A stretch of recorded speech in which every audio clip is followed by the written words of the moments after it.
I feel compelled to have a weirdly personal little session with you today. There is something that has changed in my life in the last few months that has changed my life. But when something changes your life, you sort of want to talk about it. So I want to talk about it. I'm giving myself the excuse in this video to talk about it. Let me start by telling you something that happened to me a couple of months ago. Going to do some pottery on the weekend with my family. We're driving, and it was like a picture.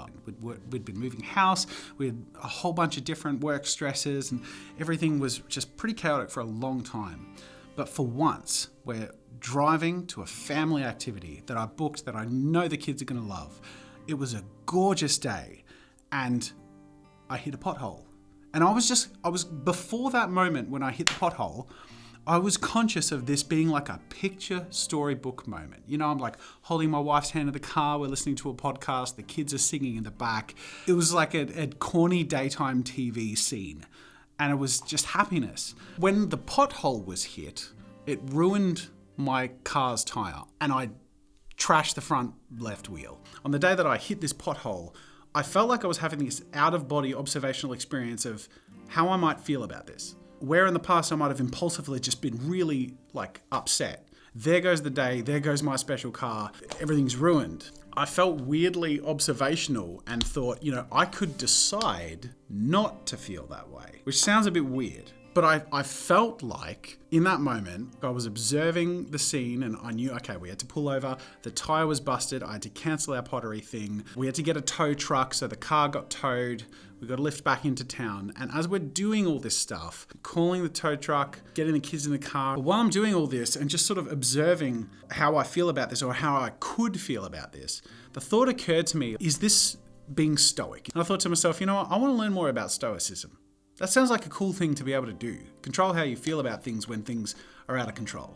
And so I did. And on the side of the road by the car tire place where I dropped off my Tesla, my wife had gone to go get her car, so she was coming to pick me up with the kids. So I was sitting by the side of the road by myself. I was Googling stoicism. What is stoicism? Where did it originate?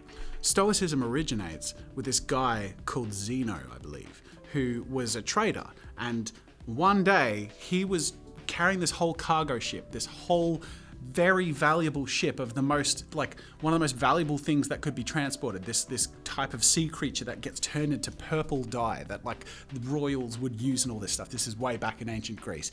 And his ship crashed. He lost his fortune, lost everything. And as a result, ended up in this place where philosophy was thriving, figuring out how to live a good life and what is life and what is our experience? How can we sort of identify the human experience and navigate that intentionally?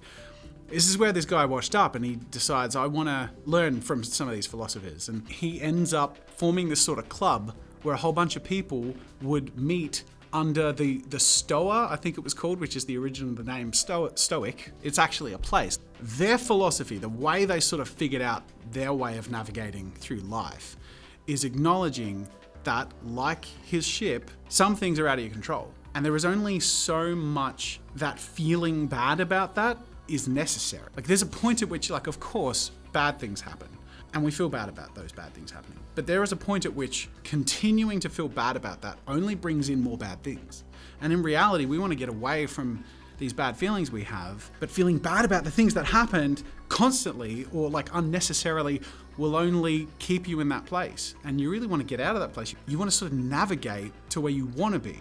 So Stoicism is about accepting the things you don't have control over and reasoning through to get where you want to be. That was one of the first moments of realization where I was like, wow, this is something for the first time in a long time that I really vibe with on a personal level. For those of you who don't know, I actually grew up religious. I was raised in a Mormon family, and so I was raised with a framework that I accepted. And it was comforting to think you know what life is for, what happens when you die, the purpose of all of this. I was a good Mormon boy. I did the missionary work and I studied my scriptures. I loved it and I adhered to it. But when I realized, this isn't a framework for me, up until a couple of months ago, so for a decade of my life, I haven't had a framework. My framework has been, we don't know. So let's do the best we can with what we've got and enjoy who we have while we have them. But all of a sudden with Stoicism, I felt like, whoa, this is a framework. I consider myself a student of Stoic philosophy, and I love stoicism. I love learning about it. And one of the first Stoics I learnt about was Marcus Aurelius. Now, if you had asked me through most of my life who my hero was, I wouldn't have an answer for you. Maybe when I was Mormon, I might have said Jesus. I've never really felt like someone is my hero, but in the last few months, in studying Marcus Aurelius and other Stoics, I can say with confidence that Marcus Aurelius is my hero. Marcus Aurelius is known as one of the 5 great Roman emperors. This is so out of left field. I'm sorry. No, I'm not. All right, so Marcus Aurelius is known as one of the 5 great Roman emperors. Marcus Aurelius was a cool guy, and in a culture and time where Roman power was at its height and Roman emperors were a mixed bag, there was no emperor like Marcus Aurelius, and we know this because of what he wrote. Do you like my little scene changes? Marcus Aurelius had a journal.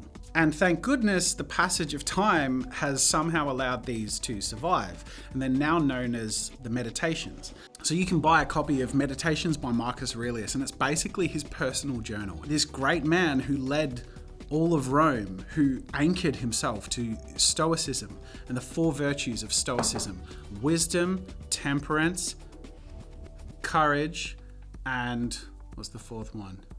Justice. I wrote them on this bookmark here, in case I forget. Wisdom, justice, courage, and temperance. And he led with those, but he also wrote about how he was trying to live a virtuous life, and he's constantly counseling himself. And it's just incredible to read the accounts of a man who had unfettered power at his disposal and chose to live his life with humility, to recognize that he is as mortal as any other person, and every other leader or commander of armies before him was as dead as the servant who served them. So what point is his life if it isn't to serve the common good and to be a part of the social dynamic that we are all born into? He just had a different role. And it's so fascinating. Anyways, there is a book called How to Think Like a Roman Emperor that I read or listened to and love. It's really, really, really, really cool. So if anything I'm saying sounds interesting to you, please go get it and listen to it or read it. Like, I think the simplest way to put it now is I have a framework. And scene change. So I'm going to give you a couple of the ways that my Stoic practice is implemented in my life: showers, coins, journals, schedules, meditation. Let's start with showers, shall we? I had in the past been curious about cold water therapy and basically taking cold showers and the benefits of that. And it always sounded too uncomfortable to give a go, or at least something that I would stick to. But upon my studying of Stoicism, learning how the Stoic used to intentionally inflict trials upon themselves or discomfort to help them learn how to navigate through that, and I thought, I'm going to give it a go. But I threw a wild card in there that I forget how it occurred to me. Every morning, first thing in the morning, 7 in the morning, I flip a coin. The reason I do this is because I don't want to go in the cold shower. If I am given the choice, will always choose not to go in the cold shower, but the coin chooses for me. I tell myself that I'm going to be grateful for either experience. If I'm going to have a warm shower this morning, I'm going to be grateful for that warm shower. But if I have a cold shower, there are people who don't have access to that. And this is an opportunity to strengthen my resolve and resilience. And this is just what the universe is giving me today. So I flip a coin, and that is what I stick to. And I've stuck to that every day since I decided to do that for the last few months. Before I step in the shower, that's like a micro meditation every day of like a reflection on possibilities or accepting the fate that the universe will give me, or willingly stepping into trials. And then separately, I have felt just physically better, bit of mental clarity. And the way I frame it in my head now is my cold water therapy is resilience training. It might be a tense experience with someone in life. In those situations, your body clicks into this mode, but it's actually the same mode physiologically that you have stepping into a cold shower. Your adrenaline gets going and your heart rate pumps and your breath shortens. I've been able to be in more control of my resolve in moments of challenges, and that's been the most beneficial result. 2, coins. Okay, today it's the obstacle is the way. Ryan Holiday has a YouTube channel called The Daily Stoic, which I've subscribed to, and he has a shop and he sells some cool stuff on his shop. And one of the things he sells are these coins that have different phrases. Most of them are Stoic phrases. Like one of them is the 4 Stoic virtues. I bought all of them. I have them all laid out on my top shelf at home. I pick a coin that to me will be the theme of the day.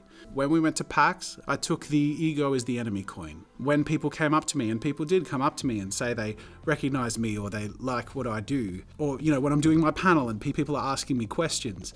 When I was doing that panel, I had the coin in my hand because I found it really anchoring and helpful just to remind myself that these things that are tempting to feel big by are nothing. What really matters are the people. The people that I'm talking to matter as much in this world as I do. And I sort of pick a different one every day. I picked the obstacle as the way today because I'm trying to get a lot done. It can be tough, but you know what? If you take a deep breath, this is the path to where you want to go. So embrace the obstacle. So you can check it out. I will link in the description. I think it's a great idea.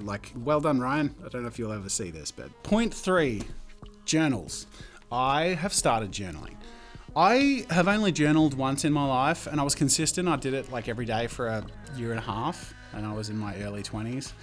And it was Marcus Aurelius' meditations that inspired me to try it again. Journaling has been a really, really great practice because you have to stop and write. Having a physical thing and then a place you go and a thing you do physically, I can sit down and write in a book. And when I started, I felt a bit silly. What do I write? What do people journal about?